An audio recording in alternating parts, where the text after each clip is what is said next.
Rebel ಟಿವಿಗೆ ಸ್ವಾಗತ. ನಾನು ಜೋಯಲೈ ಗೋಲ್ಡ್. ಈಗಾಗಲೇ ಧರ್ಮಸ್ಥಳದ ಸರಣಿ ಹತ್ಯೆಗಳ ವಿಚಾರಕ್ಕೆ ಸಾಕಷ್ಟು ಚರ್ಚೆ ನಡೀತಾ ಇದೆ. ಹಾಗೆಯೇ ಜನಾಕ್ರೋಶ ಕೂಡ ಈ ವಿಚಾರದಲ್ಲಿ ಪಾರದರ್ಶಕವಾಗಿ ನಿಷ್ಪಕ್ಷಪಾತವಾಗಿ ತನಿಖೆ ನಡೀಬೇಕು ಅನ್ನುವಂಥ ವಿಚಾರಕ್ಕೆ ಈಗಾಗಲೇ ಫ್ರೀಡಂ ಪಾರ್ಕ್ನಲ್ಲಿ ಈಗಾಗಲೇ ಈ ವಿಚಾರಕ್ಕೆ ಒಂದಷ್ಟು ಜನಜಾಗೃತಿ ಒಂದು ಹೋರಾಟ ನಡೀತಾ ಇದೆ. ಈ ಒಂದು ಹೋರಾಟದಲ್ಲಿ ಭಾಗಿಯಾಗಿರುವಂತಹ ಲಾಯರ್ ಜಗದೀಶ್ ಅವರು ನಮ್ಮ ಜೊತೆ ಇದ್ದಾರೆ. ಸರ್, ಈ ಒಂದು ಹೋರಾಟಕ್ಕೆ ತಾವು ಕೂಡ ಭಾಗಿಯಾಗಿದ್ದೀರಾ. ಸಾಕಷ್ಟು ದಿನಗಳಿಂದ ಈ ವಿಚಾರದಲ್ಲಿ ತಾವು ನಿರಂತರವಾಗಿ ಹೋರಾಟ ಮಾಡ್ಕೊಂಡು ಬಂದಿದ್ದೀರಾ. ಸೊ ಇದೀಗ ಏನು ಹೇಳಕ್ ಬಯಸ್ತೀರಿ ಸರ್? ಸೊ ಡೆಫಿನೆಟ್ಲಿ SIT ರಚನೆ ಆಗಿದೆ. SIT ಒಂದು ಒಳ್ಳೆ ದಿಕ್ಕಿನಲ್ಲಿ ಸಾಗ್ತಾ ಇದೆ. ಬಟ್ ಒಂದಷ್ಟು ದಿಕ್ಕು ತಪ್ಪಿಸುವಂಥ ಕೆಲಸಗಳು ಆಗ್ತಾ ಇದೆ. ಬಟ್ ವಿ ಆರ್ ಮಾನಿಟರಿಂಗ್ ಇಟ್ಟು. ಜನ ಮಾನಿಟರ್ ಮಾಡ್ತಾ ಇದ್ದಾರೆ, ಮಾಧ್ಯಮ ಮಾನಿಟರ್ ಮಾಡ್ತಾ ಇದ್ದಾರೆ, ಅಂತಾರಾಷ್ಟ್ರೀಯ ಐ ಥಿಂಕ್ ಮೀಡಿಯಾಗಳು ಮಾನಿಟರ್ ಮಾಡ್ತಾ ಇದೆ, ರಾಷ್ಟ್ರೀಯ ಮಾಧ್ಯಮಗಳು ಮಾನಿಟರ್ ಮಾಡ್ತಾ ಇದೆ. ಐ ಥಿಂಕ್ ಖುದ್ದು ನ್ಯೂಸ್ 18 ಗ್ರೌಂಡ್ ರಿಪೋರ್ಟಿಂಗ್ ಮಾಡ್ತಾ ಇದೆ. ಆಮೇಲೆ ಐ ಥಿಂಕ್ ಗ್ಯಾರಂಟಿ ನ್ಯೂಸ್ ಹೋಗಿದೆ. I think they are doing ಎಲ್ಲ ಮಾಧ್ಯಮಗಳು ತಮ್ಮದೇ ಆದಂಥ ರೀತಿಯಲ್ಲಿ ಪ್ರೊಜೆಕ್ಟ್ ಮಾಡ್ತಾ ಇದ್ದಾರೆ. ಐ ಥಿಂಕ್ ಈಗ ಗ್ರಿಪ್ ತಗೊಂಡಿದೆ ಸರ್. ನಾವು ಕೂಡ ಗ್ರೌಂಡ್ ಮಾಹಿತಿಯನ್ನು ನೀಡ್ತಾ ಇದ್ವಿ ನಿರಂತರವಾಗಿ ಡೇ 1 ಇಂದ. ಎಸ್ ಸರ್, ಈ ವಿಚಾರಕ್ಕೆ ಬರೋದಾದ್ರೆ ಈಗಾಗಲೇ SIT ಅನ್ನು ನೇಮಕ ಮಾಡಿದೆ ರಾಜ್ಯ ಸರ್ಕಾರ. ಮೊದಲು ಕೂಗಿ ಇದ್ದಿದ್ದು SIT ನೇಮಕ ಆಗಬೇಕು ಅನ್ನುವಂಥದ್ದು. ಇದೀಗ SIT ಬಗ್ಗೆನೇ ಕೆಲವೊಂದು ಅನುಮಾನ ಶುರುವಾಗಿರುವಂಥದ್ದು. ತಾವೇನು ಹೇಳ್ತಾರೆ ಈ ಬಗ್ಗೆ? ಸರ್, ಸ್ಪಷ್ಟವಾಗೇ ಇದೆ. ಅಲ್ಲಿ SITಯ 20 ಅಧಿಕಾರಿಗಳಲ್ಲಿ ಒಬ್ಬ ಇನ್ಸ್ಪೆಕ್ಟರ್ ಮಂಜುನಾಥ್ ಗೌಡ ಅನ್ನೋರು ಇವ್ರಿಗೆ ಕಂಪ್ಲೇಂಟ್ಗೆ ಧಮಕಿ ಹಾಕಿರೋಂಥದ್ದು ನನಗೆ ಕಂಪ್ಲೇಂಟ್ ಆಗಿದೆ. ಅವ್ರನ್ನ ರಜದ ಮೇಲೆ ಕಳಿಸಿದ್ದಾರೆ. ಈ ರೀತಿ SIT ಅಧಿಕಾರಿಗಳೇ ಮಾಡಿದ್ರೆ ಎಲ್ಲಿ ಹೋಗಬೇಕು? ತನಿಖೆ ಮಾಡೋದು SIT ಅಧಿಕಾರಿಗಳು ಕಂಪ್ಲೇಂಟ್ಗೆ ಧಮಕಿ ಹಾಕಿದ್ರೆ. ಜೊತೆಯಲ್ಲಿ ನೆನ್ನೆ ಇನ್ನೊಂದು ಶಾಕಿಂಗ್ ನ್ಯೂಸ್ ಏನು ಅಂತಂದರೆ 16 ವರ್ಷದ ದಾಖಲೆಗಳನ್ನು, ಅಂದರೆ ತುಂಬ ಇಂಪಾರ್ಟೆಂಟ್ ದಾಖಲೆಗಳನ್ನು ಬೆಳ್ತಂಗಡಿ ಪೊಲೀಸರು ನಾಶ ಮಾಡಿದ್ದಾರೆ. RTIನಲ್ಲಿ 16 ವರ್ಷದ ಈ ಒಂದು ಹತ್ಯಾಕಾಂಡ ಸಂಬಂಧಪಟ್ಟಂಥ ಸೂಸೈಡ್ಸ್ ಕೇಸಸ್ ಆಗಿರ್ಬೋದು ಅಥವಾ ರಿಪೋರ್ಟಿಂಗ್ ಆಗಿರೋಂಥ ಕೇಸುಗಳನ್ನ ಮಾಹಿತಿ ಕೊಡಿ ಅಂತಂದರೆ ನಾವು 16 ವರ್ಷದ ದಾಖಲೆಗಳನ್ನು ನಾಶ ಮಾಡಿದ್ದೀವಿ ಅಂತೇಳಿ RTIನಲ್ಲಿ ಮಾಹಿತಿ ಕೊಟ್ಟಿದ್ದಾರೆ.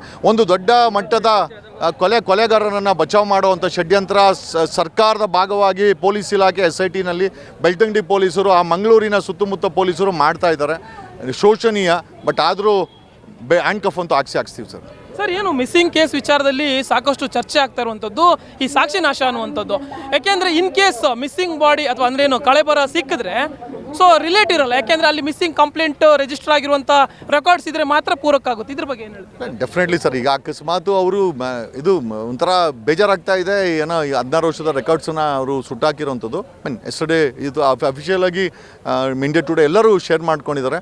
ಬಟ್ ಪ್ರಶ್ನೆ ಏನಪ್ಪ ಅಂತಂದರೆ ಅವ್ರು ಆ್ಯಕ್ಚುಲಿ ಸುಟ್ಟಾಕಬೇಕು ಮುಂಚೆನೂ ಕೂಡ ಡಿಸ್ಟ್ರಿಕ್ಟ್ ಮಾಡ್ಬೋದಾಗಿತ್ತು. ಫೋಟೋಸ್ ತೆಗೆದು ಅದನ್ನು ಸ್ಕ್ಯಾನಿಂಗ್ ಮಾಡಿ ಅಪ್ಲೋಡ್ ಮಾಡಿ ನಾವು ಸುಟ್ಟಾಕಿದ್ರು ನಾವು ಯಾರೂ ಕೇಳ್ತಾ ಇರಲಿಲ್ಲ. ಬಟ್ ಅವ್ರ ಉದ್ದೇಶ ಇಷ್ಟೇ ಇದೆ, ಕೊಲೆಗಾರರನ್ನು ಪ್ರೊಟೆಕ್ಟ್ ಮಾಡ್ತಾ ಇದ್ದಾರೆ ಬೆಳ್ತಂಗಡಿ ಪೊಲೀಸರು.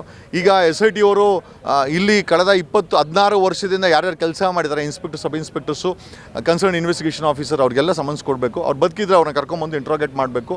This is what we demand. Sir, ಸಾಕ್ಷಿದಾರ ತೋರಿಸಿರುವಂಥ 5 ಜಾಗದಲ್ಲಿ ಮೊದಲು ಯಾವುದೇ ಕುರು ಸಿಕ್ಕಿಲ್ಲ ಅನ್ನುವಂಥದ್ದು ಒಂದು ಕಡೆ ಆದರೆ 6ನೇ ಸ್ಪಾಟ್ನಲ್ಲಿ ಒಂದಷ್ಟು ಮೂಳೆಗಳು ಸಿಕ್ತು. ಇದು ಈ ಕೇಸ್ಗೆ ಎಷ್ಟರ ಮಟ್ಟಿಗೆ ಲೀಡ್ ಕೊಡ್ಬೋದು ಅಂತ ಸರ್? Definitely sir. ಒಂದೊಂದು ಸ್ಕಲ್ಲು ಅದು ನನಗೆ I think if I not wrong 6ನೇದಲ್ಲಿ ಸಿಕ್ಕಿರೋದು ಒಂದು ಪಾರ್ಟ್ ಫುಲ್ ಸ್ಕಲ್ ಅಲ್ಲ ಅದು. ಸೊ ಒಂದಷ್ಟು ಮೂಳೆಗಳು ಸಿಕ್ಕಿದೆ ಸರ್. ಒಂದೊಂದು ಎವಿಡೆನ್ಸು ಕೂಡ ತುಂಬ ಇಂಪಾರ್ಟೆಂಟು. ಮನೆ ಪ್ಯಾನ್ ಕಾರ್ಡು ಇದೆಲ್ಲ ಸಿಕ್ಕಿದೆ. ಅಫಿಷಿಯಲ್ ಆಗಿ SIT ಅವರು ಯಾವುದೇ ರೀತಿಯ ಮಾಹಿತಿಯನ್ನು ಕೊಡೋದ್ರಿಂದ ಅಲ್ಲಿ ಇರುವಂಥದ್ದು ನೋಡಿ ನಮಗೇನು ಮಾಹಿತಿ ಇದೆಯೋ ಅದ್ರ ಮೇಲೆ ಮಾತಾಡೋದಾಯಿತು ಅಂತಂದರೆ ಇಟ್ಸ್ ಎ ಗುಡ್ ಲೀಡ್. ಇದು ಒಂದು ವಿಚಾರಕ್ಕೆ ಇಷ್ಟೊಂದು ಆಕ್ರೋಶ ವ್ಯಕ್ತವಾಗ್ತಾ ಇರೋದು, ನಿಷ್ಪಕ್ಷಪಾತವಾಗಿ ತನಿಖೆ ನಡೀಬೇಕು ಅಂತ ರಾಜ್ಯದ ಜನತೆಯಿಂದ ಒತ್ತಡ ಹೆಚ್ಚುತ್ತಾ ಇರುವಂಥದ್ದು, ಬೆಂಬಲ ವ್ಯಕ್ತಪಡಿಸ್ತಾ ಇರುವಂಥ ಎಲ್ಲದೂ ಆಗ್ತಾ ಇದೆ. ಬಟ್ ಒಂದಷ್ಟು ರಾಜಕೀಯ ನಾಯಕರುಗಳ ಬಾಲಿಶ ಹೇಳಿಕೆಗಳ ಬಗ್ಗೆ ಏನು ಹೇಳ್ತಾರೆ ಸರ್? ಡೆಫಿನೆಟ್ಲಿ ವಿರೋಧ ಪಕ್ಷದ ನಾಯಕರಾದಂಥ ಅಶೋಕರು ಆನ್ ರೆಕಾರ್ಡ್ ಹೇಳಿದ್ದಾರೆ, ಇದು ಮುಸ್ಲಿಂ ಸಮುದಾಯ ಇದರ ಹಿಂದೆ ಇದ್ದಾರೆ, ಮತ್ತು ಕೇರಳ ಸರ್ಕಾರ ಇದ್ದಾರೆ. ಐ ಥಿಂಕ್ ಇದು ಬಾಲಿಶಾಲ ಸರ್, ಈ ಷಡ್ಯಂತ್ರದ ಭಾಗ. ಐ ಥಿಂಕ್ ಯಾರ್ಯಾರು ಎಷ್ಟೆಷ್ಟು ಬ್ರೀಫ್ ಕೇಸ್ಗಳು ಇಸ್ಕೊಂಡು ಕೊಲೆಗಾರರ ಹತ್ರ ಈ ಥರ ಸ್ಟೇಟ್ಮೆಂಟ್ಗಳು ಕೊಡ್ತಾ ಇದ್ದಾರೆ, ಇದು ವೆರಿಫೈ ಆಗಬೇಕಾಗಿದೆ. SIT should summon issue notice to ವಿರೋಧ ಪಕ್ಷದ ನಾಯಕರಾದಂಥ ಅಶೋಕ್ ಅವ್ರಿಗೆ. ಅವರು ಪೊಲಿಟಿಷಿಯನ್ನೇ ಇರ್ಬೋದು, ಬಟ್ ನೋಟಿಸನ್ನು ಇಶ್ಯೂ ಮಾಡಬೇಕು. ಯಾಕಂದರೆ ಈ ಕ್ಲೇಮನ್ನು ಮಾಡ್ಬೇಕಾದ್ರೆ ಅವ್ರ ಹತ್ರ ಆಧಾರ ಇರಬೇಕು. ಆಧಾರ ಇಲ್ಲ ಅಂತ ನಿರಾಧಾರವಾಗಿ ಮಾಡ್ತಾ ಇದ್ದಾರೆ ಅಂತಂದರೆ SIT ತನಿಖೆಯನ್ನು ದಿಕ್ಕು ತಪ್ಪಿಸುವಂಥ ಕೆಲಸ ಸ್ವಯಂ ವಿರೋಧ ಪಕ್ಷದ ನಾಯಕ ಮಾಡ್ತಾ ಇದ್ದಾನೆ ಅಂತಂದರೆ ನಿಜವಾಗ್ಲೂ ನಾವೆಲ್ಲ ಎಂಥ ದೌರ್ಭಾಗ್ಯ ಅಂತ ನಮ್ಗೆ ಅನ್ನಿಸ್ತಾ ಇದೆ. ಜೊತೆಯಲ್ಲಿ BC ಪಾಟೀಲ್ ಅವರು ಹೇಳಿದ್ರು ಮಾನಸಿಕ ಅಸ್ವಸ್ಥ ಅಂತ. The attack is very clear. ಅಂದರೆ ಜನರ ದಿಕ್ಕನ್ನು ತಪ್ಪಿಸಲಿಕ್ಕೆ, ಬಟ್ ಜನರು ಯಾರೂ ಕೇಳ್ತಾ ಇಲ್ಲ. ಎಲ್ಲರ ಮನಸ್ಸು ಇದೆ ಅಲ್ಲಿ ಏನಿದೆ ಅಂತ. ಧರ್ಮಸ್ಥಳದಲ್ಲಿ ನಡೀತಾ ಇರುವಂಥ ಎಕ್ಸಿಬಿಷನ್ ಏನಿದೆ, ಎಕ್ಸಿಬಿಷನ್ ಏನು ಸಿಗ್ತಾ ಇದೆ, ಅಲ್ಲೊಂದು ಪಿನ್ ಸಿಕ್ಕರೂ ಕೂಡ ಜನರಿಗೆ ಒಂಥರ ಅವ್ರಿಗೆ ಒಂದು ₹1 ಸಿಕ್ಕೋ ರೀತಿ ರಿಯಾಕ್ಟ್ ಮಾಡ್ತಾ ಇದ್ದಾರೆ. ಐ ಥಿಂಕ್ ಜನರ ಸಂಪೂರ್ಣ ಗಮನ ಎಕ್ಸಿಬಿಷನ್ ಮೇಲೆ, ಅಲ್ಲಿ ನಡೀತಾ ಇರೋ ತನಿಖೆ ಮೇಲೆ, ಬಾಡಿಗಳ ರಿಕವರಿ ಆಗಿರ್ಬೋದು ಅಥವಾ ಬಾಡಿ ರಿಮೈನ್ಸ್ ಏನಿದೆ ಅದು ರಿಕವರಿ ಅದ್ರ ಮೇಲೆ ಇದೆ. ಖಂಡಿತವಾಗಿ ಜನ ಇವ್ರು ಯಾರಿಗೂ ಐ ಥಿಂಕ್ ಗಮನ ಕೊಡ್ತಾ ಇಲ್ಲ. ಬಟ್ ಆದರೂ ಕೂಡ ದಿಕ್ತಪ್ಸೋರಂಥ ಕೆಲಸ. ಮತ್ತು ನೆನ್ನೆನೋ ಮೊನ್ನೆನೋ ಅಲ್ಲಿ ಧರ್ಮಸ್ಥಳದಲ್ಲಿರುವಂಥ ಕೇಶವಮೂರ್ತಿ ಗೌಡ ಅಂತ ವಕೀಲರು ಅಂತ ಹೇಳ್ಕೊತಾರೆ. ಈ ಸೇಸ್ ನಾವು ಇದಕ್ಕೆಲ್ಲ ದಾಖಲೆ ಮಡಗಿದ್ದೀವಿ ಮತ್ತು ಇದನ್ನೆಲ್ಲ ನಾವು ಕಾಡಲ್ಲಿ ಊತಿರೋದಕ್ಕೆ ನಮ್ಮ ಹತ್ರ ದಾಖಲೆ ಇದೆ ಅಂತ. ಮೊದಲನೇದಾಗಿ ದಾಖಲೆ ಇತ್ತು ಅಂತಂದರೆ SIT ಕೊಡ್ಬೋದಲ್ವಾ? ಸುಮ್ಮನೆ ಬಂದು ದಿಕ್ತಪ್ಸೋಂಥ ಕೆಲಸ ಯಾಕೆ ಹೇಳಬೇಕು? ಆಮೇಲೆ ಕರ್ನಾಟಕ ರಾಜ್ಯ ಅರಣ್ಯ ಇಲಾಖೆ ಕೈ ಕೆಡೆ ಇರುವಂಥ ಕಾಡುಗಳಲ್ಲಿ ಪಂಚಾಯತಿಗೆ ಆಗಲಿ ಹಣ ಉಣ್ಲಿಕ್ಕೆ ಪರ್ಮಿಷನ್ ಕೊಟ್ಟವ್ರು ಯಾರು? ಎಲ್ಲ ದಿಕ್ಕು ತಪ್ಪಿಸುವಂಥ ಸ್ಟೇಟ್ಮೆಂಟ್ಗಳನ್ನು ಕೊಡ್ತಾ ಇದ್ದಾರೆ. ಜೊತೆಯಲ್ಲಿ ಆ ಕಂಪ್ಲೇನೆಂಟು ಹೆಣಗಳ ಮೇಲೆ ಹಣ ಕದ್ದು ಅಥವಾ ಒಡೆಗಳನ್ನು ಕದ್ಕೊಂಡು ದೊಡ್ಡ ಕಳ್ಳ ಅಂತ ಹೇಳಿದ್ದಾರೆ. ಕಳ್ಳ ಆಗಿದ್ರೆ 2014 ಬಿಟ್ಟು ಹೋಗ್ಬೇಕಾದ್ರೆ NOC ಕೊಟ್ಟು ಅವನಿಗೆ ಪೇಮೆಂಟ್ ಸೆಟ್ಲ್ಮೆಂಟ್ ಮಾಡಿ ಯಾಕೆ ಅವ್ರನ್ನ ಕಳಿಸ್ಕೊಟ್ರು ಒಂದು ಪ್ರಾತು. ಇದೆಲ್ಲ ರೆಕಾರ್ಡ್ಸ್ ಇದೆ. ಅವರೇ ಯಾಕೆ ಮುಂದೆ ಬರ್ತಿದ್ರು ಅನ್ನೋದು ಕ್ವಶನ್. ಮಾಡಿ ಹೋಗಿದ್ರೆ ಹೌದು ಅವರೇ ಯಾಕೆ ಮಾಧ್ಯಮಗಳ ಮುಂದೆ ಬರ್ತಿದ್ರು? ಅವರೇ ಯಾಕೆ ಅಲ್ಲ ಡೆಫಿನೆಟ್ ಆಗಿ ಒಂದು ಮುಂದೆ ಯಾಕೆ ಬರ್ತಾ ಇದ್ರು? ಎರಡನೇದಾಗಿ ಅವತ್ತು ಮಾಡಿದ್ರೆ ಕಂಪ್ಲೇಂಟ್ ಕೊಡ್ಬೋದಾಗಿತ್ತು, ವಾರಂಟ್ ಆಗ್ತಾ ಇತ್ತು, ಇಷ್ಟು ದಿನ ಓಡೋಗ್ಬಿಟ್ಟಿದ್ರೆ. ಆಮೇಲೆ ಬಂದವು ಕೂಡ ಅರೆಸ್ಟ್ ಮಾಡ್ಬೋದಾಗಿತ್ತು. ಏನೋ ಮಾಡಿದ್ರ ಸರ್. ಒಂದು ಸಿಸ್ಟಮ್ಯಾಟಿಕ್ ಅಟ್ಯಾಕ್ ಆಗ್ತಾ ಇದೆ ಸರ್. ವಿರೋಧ ಪಕ್ಷದ ನಾಯಕ ಆಗಿರ್ಬೋದು, ಒಬ್ಬ MLA ಆಗಿರ್ಬೋದು, ಕಿರಿಕೀರ್ತಿ ಅಂತ ಒಬ್ಬ ನಿರೂಪಕರಾಗಿರ್ಬೋದು, ಅಥವಾ ವಿಶ್ವೇಶ್ವರಯ್ಯ ಭಟ್ರು ಅವರು ಕೂಡ ಬುಕ್ ಓಪನಿಂಗ್ ಸೆರೆಮನಿ ಮಾಡ್ತಾರೆ ಸರ್. ಅಂಟಿಲ್ ಆಗಿ everything is design to divert the things. ಇದಾಗಬಾರ್ದು. ಬಟ್ ಆದರೂ ತನಿಖೆ ನಿಲ್ಲಲ್ಲ, ಸತ್ಯ ಹೊರಗಡೆ ಬಂದೇ ಬರುತ್ತೆ. ಬೆಂಕಿನ ತಡೀಲಿಕ್ಕಾಗಲ್ಲ ಸರ್. It will come out. Sir final ಪ್ರಶ್ನೆ, ಜನಸಾಮಾನ್ಯರಲ್ಲಿ ಇರುವಂಥ ಪ್ರಶ್ನೆ ಇದು. SIT ಈ ವಿಚಾರದಲ್ಲಿ ನ್ಯಾಯ ಕೊಡಿಸುತ್ತಾ, ಸಿಗುತ್ತಾ ನಮಗೆ ನ್ಯಾಯ ಅನ್ನುವಂಥದ್ದು? ಯಾಕೆಂದರೆ 3-4 ದಶಕಗಳ ಕತೆ ಇದು. ಆವಾಗಲೂ ಕೂಡ ಒಂದಷ್ಟು ತನಿಖೆಗೆ ಇದು ಮಾಡಿದ್ರು ಕೂಡ ಈ ಬಾರಿ ಮಾತ್ರ SIT ನಿಯೋಜನೆ ಆಗಿರೋದು. ಏನು ಹೇಳ್ತೀರಾ? Definitely sir.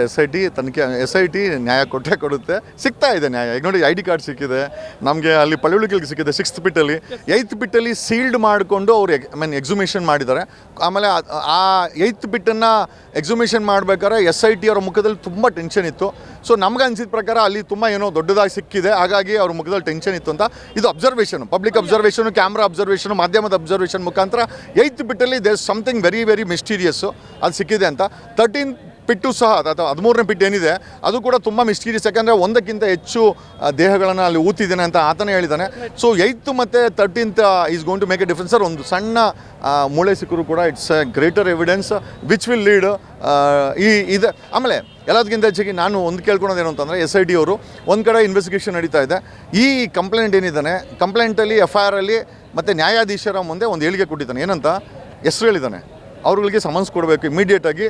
They should be brought before. ಅವ್ರಿಗೆ ಸಮನ್ಸು ನೋಟಿಸು ಕೊಟ್ಟು SIT ಅವರು ಅವರನ್ನು ಇಂಟ್ರೋಗೇಟ್ ಮಾಡಬೇಕು. ಯಾಕಂದ್ರೆ ಮೆನ್ಷನ್ ಮಾಡಿದ್ದಾನೆ, ಯಾರು ಅಂತ ಮೆನ್ಷನ್ ಮಾಡಿದ್ದಾನೆ. They should be brought before SIT sir. Sir ಈ ವಿಚಾರದಲ್ಲಿ ಹಾಗೇನೆ ಎಲ್ಲ ವಿಚಾರದಲ್ಲೂ ಕೂಡ ನಿಮ್ಮ ಹೋರಾಟ ಇದೇ ರೀತಿ ನಿರಂತರವಾಗಿ ನಡೀತಾ ಇರಲಿ. All the best sir. Thank you Rebel TV ಅವರೇ, ನನ್ನನ್ನು ಇಲ್ಲಿ ಕರೆದು 2 ನಿಮಿಷ ಮಾತಾಡಲಿಕ್ಕೆ ಕೊಟ್ಟಂತ ನಿಮಗೂ ಕೂಡ ಥ್ಯಾಂಕ್ಸು. And great job. ಮಾಧ್ಯಮಗಳೆಲ್ಲ ತುಂಬ ಒಳ್ಳೆ ಕೆಲಸ ಮಾಡ್ತಾ ಇದ್ದೀರಾ. ನಾವೆಲ್ಲ ನಿಮ್ಮ ಜೊತೆ ಇದ್ದೀವಿ. ನೀವೇ ಸಮಾಜದ ಧ್ವನಿ ಅಂತ ಹೇಳ್ತೀನಿ. Thank you.